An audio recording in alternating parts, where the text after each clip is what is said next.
ګلوبل فارسټ واچ دا یو بین الاقوامي د جنګلاتو د نگرانۍ کوونکو یو اداره ده. د دې ادارې د رپورټ تر مخه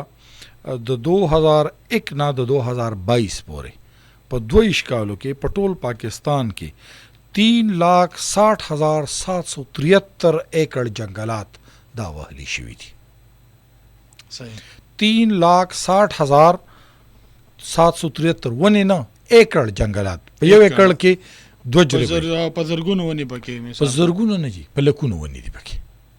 په لکونو ونې په یو ایکړ کې په نو په اوورال مجموعي توګه زه وګورم نو 3 लाख نه تاسو ولې دا میلیونز چې کوم نمبر اف ټریز دي دا والی شي په دې کې هغه ونې چې هغه د 200 کالو ونې وي هغه چې کوم د په دې کې وهلي شوي دي. ټیک شو. ویل کېږي دا چې په دیامیر کې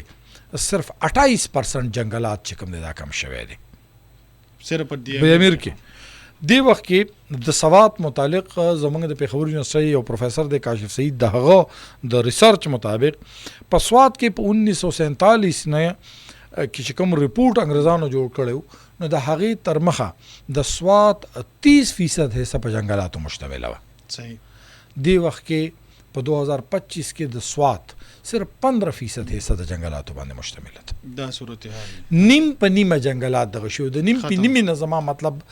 دی وخت کې دا دی چې دلته بیا چې کوم دی په میلیون نمبر اف ټریز چې کوم دی دا وهلي شوی د جنگلاتو چې کوم بې دریغه کټای شوی ده د هغې د وجې نه دی وخت کې چې کوم د مونسون هواګانې راشي هغه ټینګېږي نه او هغه د کلاوډ برست په شکل چې کوم دی وچولي او د هغې نه دا حالات راځي چې د بونیر هغه ځای چې په هغې کې به چېرته په شکال کې خوړ راته